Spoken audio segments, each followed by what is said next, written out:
So what about the other 1% of the UFO phenomenon? Has there ever been legitimate sightings?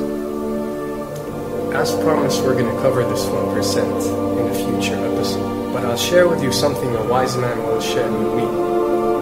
Before we should start focusing on dealing with problems outside our world, we should first focus on solving the problems within our world.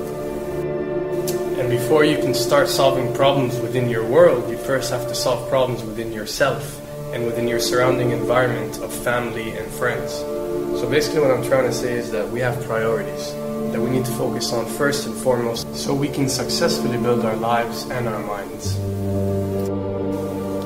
Now, it's no secret that the difference between what the government knows about UFOs and aliens and what is shared or released to the public is extremely enormous. And unfortunately, governments and several organizations on Earth are taking advantage of the UFO phenomenon to achieve worldly agendas.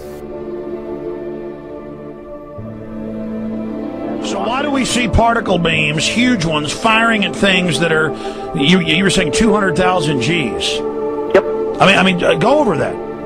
Well, because I think it's part of a test for if there are bad guys out there. Or maybe they're doing preparations for factions. We may be looking at more than one faction. Remember, these groups tend to fragment. They fractally fragment so that you have wars within wars within wars. You know, but why would NASA release that footage? Well, remember, you've got all the good guys in NASA, and then you've got a few who are not good guys. The good guys don't know that there's something to keep secret. They, remember, the lie's different at every level. They believe the lies they've been told. So when you set up a structure, an institution, which is supposed to be open and above board and is supposed to present live TV of the shuttle missions, they present live TV. Now, the controllers can't say, oh, well, you can broadcast this, but you can't broadcast that.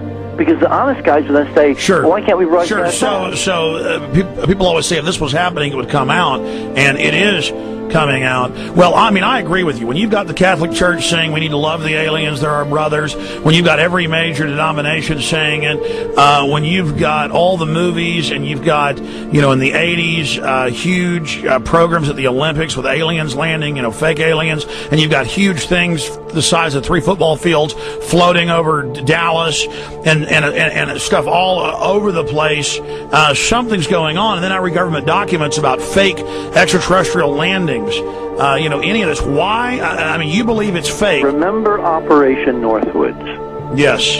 Okay. Or we can go to the, September 11th. Governments do huge, big things to sway populations at key nodal points in history. They love hoaxes. Yeah, well, they manufacture history is what it is.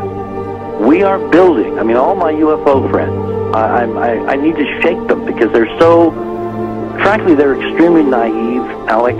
They really believe we're building toward disclosure. I believe we're building toward a mass, carefully manufactured, fake event where ETs, who are really humans, who are really part of this secret clique, who are probably Nazis, you know, who have developed or perfected their technology from World War II, which is why you've got to get, you know, Joseph on. They are going to basically fake out the world. And there's an incredible window on the Nazi black ops programs, the compartmentalized, incredible high technology efforts that were being funded by the Nazi war machine, particularly toward the end of the war, in a desperate effort to win the war. And they fastened their hopes on several key technologies, some of which appear to be the control of gravity itself, which again is a separate piece of data from my work, which came at this from a hyperdimensional physics perspective. I mean, we know there's a lot of suppressed technology. I mean, 20 years after the B-2 bomber was already in service, they declassify it. So we have a lot of cases of that. We know there's a whole shadow government. This is technology and physics, Alex, that would make anything you think you know like a candle flame compared to a hydrogen bomb. This is a physics that literally allows you to rearrange time.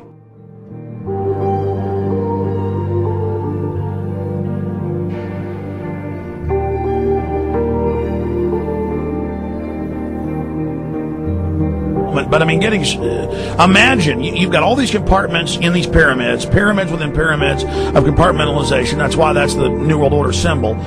And we don't know what they've got because they are so secret. We know they lie so much. We just know it's advanced. Mainline scientists say they're 30 years advanced. So Richard C. Hoagland, what I'm saying to you is, I'm entertaining what you're saying. I respect you. I think you're a great guy. My only issue is, like you said, dealing with what we know they could be up to. The fact, Alex, we have done experiments. We have our own data. We have experiments now from the Soviet Union. 30, 40 years when the Iron Curtain came down, when glasnost finally prevailed, a huge amount of stuff was declassified from the KGB as well. And we now have put this data together. We not only know what the physics is, we know what it can do, we know what it's based on, we know how to make it work. We've seen in our own experiments ample evidence. We've seen experiments across the American landscape and even in Europe that vindicate various parts of this. And the latest thing I'm working on, it looks like von Braun himself was deeply involved in some of this early physics experimentation, but they're keeping all the good stuff for themselves. The reason is that if we got access to the good stuff, if we got access to the technologies, the energy, we wouldn't be worried about $4, $5 a gallon gas or $10 a gallon gas. We would live like people are supposed to live, all 6 billion of us, who could live lightly on the earth, Alex, with this technology. And live longer. Absolutely, and better, and, you could live to 200-300 and have the virility of your 20s and 30s. There's extraordinary medical breakthroughs. There's extraordinary physics breakthroughs, technology breakthroughs, energy. It's all been kept away. Think about it. We're already on a planet hurtling through space, all these wonders around you, and you've been taught it's bizarre to question, and that's because there's so many kooks in the alternative movement who do talk about ridiculous, Hollywood-style green men, instead of really looking at the shadow government and all these crazy secret societies that are admittedly running NASA and the shadow government.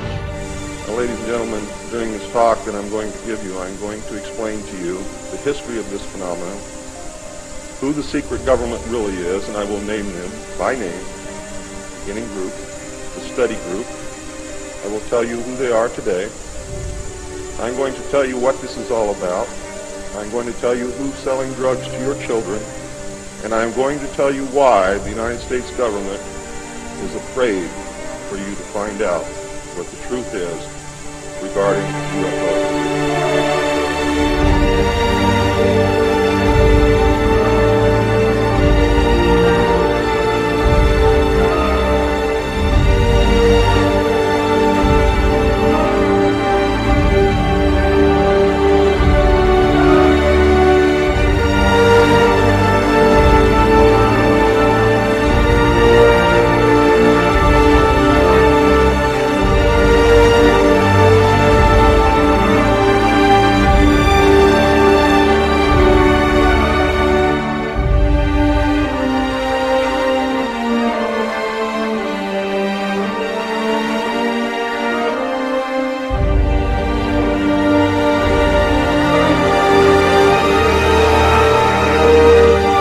And it turns out that even though she remembered that she'd been part of the team to debrief the astronauts, she couldn't remember a thing that they said. She couldn't remember why she no longer was working with NASA. She couldn't remember. In other words, her memory lapses were enormous, and I don't think they were feigned, because we now found the same pattern in all the flight crews. Because the awful truth, Alex, is they have been brainwashed. They have been mind controlled. They have had a technology, a very sophisticated technology, which took away the real missions that they experienced.